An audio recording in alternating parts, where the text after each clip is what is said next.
Real talk na agad! Ginughostright ka ni Sak Mayutin, noon no doubt yan ay legit. Kinailangan pa ng katulong para lamang makahigit. Parang artista na hindi na nahirapan mag-isip, magkakabisa sabay speed kasi may gumagawa na script. Ano? Hindi ba mahirap magkampiyon at sa kalaban makasulong? O di mahirap magkampiyon kasi meron kang katulong, di ba? Isang araw pa lang tapos ka na, yan ba ang dapat na hangaan? Basta labas kang wala ng buhay, o ngayon mamamaalam. Tony Montana lang sa Scarface ang magiging kapalaran pagkat mamamatay ka lang rin dyan sa sarili mong kayabangan. Kahit ikaw unang nakasulat, hindi mo kayang sumabay. Kakamadali mo, ayan, napadali rin pagkamatay. Oo, gano'n na sasapitin. Karumal-dumal at madugo, may hiwalay pa sa katawan mo, yan nakakabit mo na bungo. Malas mo lamang sapagkat ako yung seryoso magpakulo. Siguradong mawawasak ng tuluyan yung pangarap mong binuo. Wala kang kwenta. Ikaw yung madali lang na malamon. Kaya kung sasabay ka sa akin, dumalabas lang yan na hamon. Di yan lelevel sa akin. Kahit ipilit mo pangasyong, masasabi lang na pumantay ka sa akin pag nasa loob ka na ng kabaong. Sige! Kayo na yung mahilig sa comedy. Kung may rank dyan, kayo general. Kaso stilo nyo, kayang gawin na mga rookie need pa na i-seminar. Kung yan lang ang iyahain mo, para sa akin, di espesyal. Para senior versus Apex, mangingibabaw ang technical. Pero kampiyon yan. Dun sa liga ni Ate Aiko, hayaan nyo ko na ikwento. Nang bodybag ka ng 3 at sa finals, tinalo mo yung kedo. Ikaw sana yung nalaglag, tsaka bodybag pero nagbayad si Ate Aiko sa mga judge para lamang na mabito. Kaya sige, ikaw na yung champion. Pero classic ba yung litanya? Ikaw na yung champion, kaso dami nagginala. Ikaw na yung champion, na kesyo dami ng minama. Pero bakit ka nag-champion? Dahil dinaya. Tapos suportado ng pamilya. Plus mga yan may babatukan at dadagukan ko. Bagay lang yan total, mga inutil rin mga magulang mo. Kinonsinti ka ng mga bobong yan sa kabahuan mo. Plus wala ng kapit bisig pag pinagbuhol ko mga lalamunan nyo. Kayo yung pamilya na wala ng kasiyahan. Kayo yung pamilya na plastic magmahalan. Kayo yung pamilya na puno ng kamalasan. Kayo yung pamilyang mahirap pakisamahan. Ano? Damay-damay at mga malalapit sa'yo nagapos. Kaya nga bastos na bata bansag sa akin kasi banat ko panapos. Hindi mo gugustuhin magpatangay kung ako ang paparating na agos. Dahil siniguro kong hindi mo papanoorin ng 2 beses to pagkatapos. Kaya mga judges, maging wais sa pagboto. Piliin nyo yun ang sibak. Kasi kung siya yung nagpatawa, ako naman nagpaiyak. Nagawa mo lang akong laitin. Ikaw drog yung pagkatao. Hindi lang basta na malinis. Mabilis pantri na ba ako? Dahil pag ako ang kalaban, di mo makakamit ang victory. Ito ang Lil Vibes Evolution. Kabilang ka na lamang sa aking history. Patay! Basic ang puta.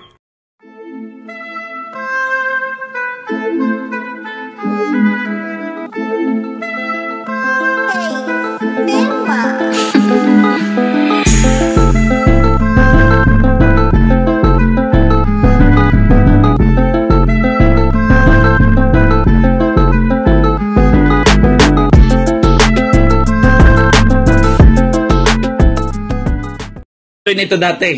Ba't nga ba ganun? Kasi kay mama niya daw yung cellphone, yan kanyang rason. Pinagtataka ko lang, ang tanda-tanda mo na pare, bakit ba sa nanay mo umaasa ka lang palagi? Tapos sa battle, sasabi-sabihin mong, pwede sa aking history. Puro ka nga lang mama, parang Freddie Mercury. Mga recent niyang laban, ginalingan. Nagpapakilala na to. Well, hayaan mong ako naman magpapakilala sa'yo.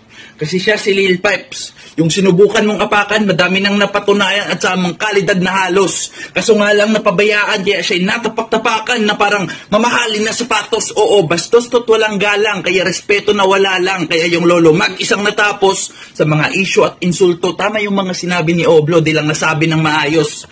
Masasabi ko sa'yo, predict pa more. Sa mga di nakakaalam, champion to si Pipes sa sarili niyang liga. Ginawa niya lahat para masilip siyang bida. Panloloko tsaka scam ang napiling pangtira. Parang gobyerno gumagasta ng hindi sarili niyang pera. Kasi may mga nag-i-sponsor ng papremyo sa paliga niya. Peray, hindi na mahagilap, nadagit niya na. Kaya naramdaman niya nun, marahil ka ba? Kasi yung price parang kanyang katangahan, nagamit niya na. Siya na orga, siya nakasali, siya pahurado, ang kulit. Kaya mga sponsor nun, na mga nadali, di na makapag-commit. Oo, sige, battle mo na most viewed. Kita ba'y masagana? Paano di magiging most viewed? Nung sinearch ko kung saan shiner, andun sa hiwalay sa asawa, pati din sa page na di related sa rap, hindi pinilagpas. Nakita ko saan-saan, pati sa page din ng angkas. Tas yayabangan mo ko? Baka sampalin ko bungo mo para magising. Wala ka pang naaabot kahit katiting yung mga nakamit mong panalo. Tamang patikim. Lumamang ka lang naman sa akin sa pagkaitim. Sobrang itim siguro pag naligo, baka nga bitin. Pag may naghag sa punyeta na to, yun ang yakap sa dilim. Asin mo tanga, parang hilaw na orange and lemons. Bagay sa'yo talaga yung tawas. No hate kay Zenon. Tas lubog pisngi, parang sanay sa tutor maghigop. Siguro mama mo ay nasa 4 inch ang nipples. Body bag si Bogok. Wala na, basic lang. Mali ka ng pinasok na laro. Ikaw ang napagbuntungan, saktong ako'y inabot ng bagot. Tas pansin ko lang pala. Pansin nyo din, aba, na nagmumulti na to si Tanga, aba, ang galing-galing. Sa wakas, na-master mo na yung sa tingin kong napakadaling gawin. Kasi, kung hindi nyo alam, malasik street na daw siya. Sumubra sa puro ang kanyang kasuputan. Ngayon tuturuan kita kung paano tumugma ng punto at mga kahulugan. Kasi natuto lang mag-rhyme, feeling mo lyrical ka na. Tapos to sa dala ang tingin kong pwedeng pambara. Yang gusto niya na style, pilit bro, basic pang tanga. Sa whole truth tamang sight, silip kong pikit ang mata. Kasi diba, sa dami mong butas, delicads na ang career. Oo, maraming butas parang biktima ng masakir. Sige, ubusan ng bala. Pagkat hinanda ko'y todo. Malas mo kabisa ko ang mga rima na pandurog.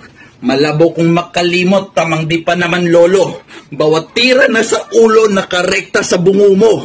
O palag-palag. Kaya tamang pagkabagsak siya naglaho ang paningin.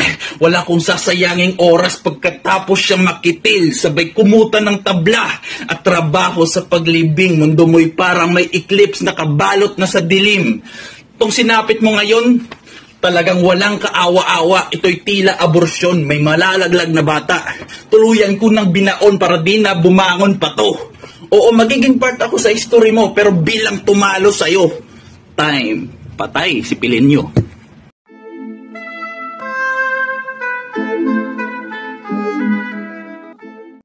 Yo, Big Mac once again. Base sa napanood ko sa laban ni Dragniel at ni Lil Pipes, pareha silang magaling, pareha silang may tira. Babase na lang ako kung sino yung pinakamalupit na manggago. At napansin ko na mas tumatak yung mga bara ni Dragniel kaysa kay Lil Pipes. Pagkat ko si Lil Pipes naman, maganda naman yung pinakita niya.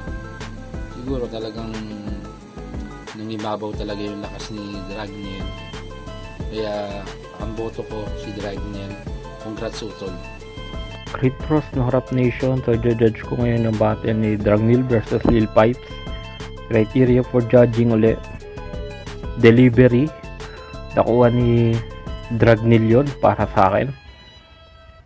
Kumbaga mahinahon lang yung deliver niya, pero maintindihan mo agad pasok yung mga linya niya, ganun.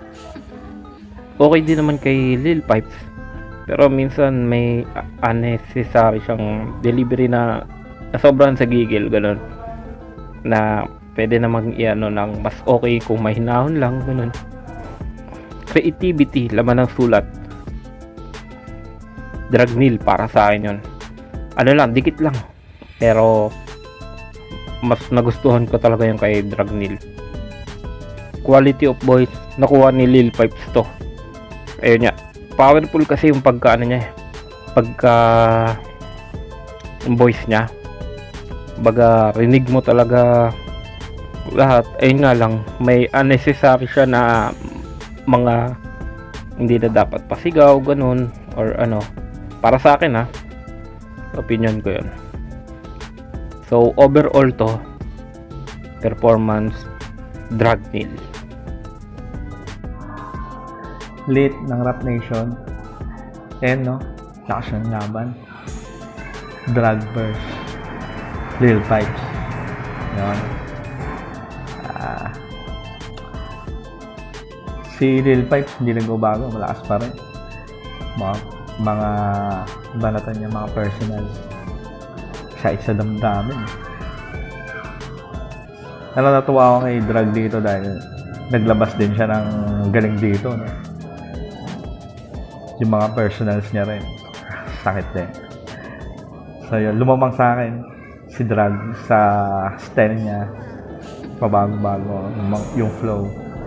Galing yung creativity niya rito. Talagang tinaghanda niya rin yung bata. Ang boto ko kay Drag. Yo, Lil Pipes versus Drag nilalaban. Parehas sila ng atake sa isa't isa na more on personals. Pero mas may lumamang lang sa punches para sa akin. So, yung binoto ko dito is si Dragnil. So, ayun, Xenon, Honor of Rap Nation, member of Shady 45. Quarter 2 final, Sim Lion round.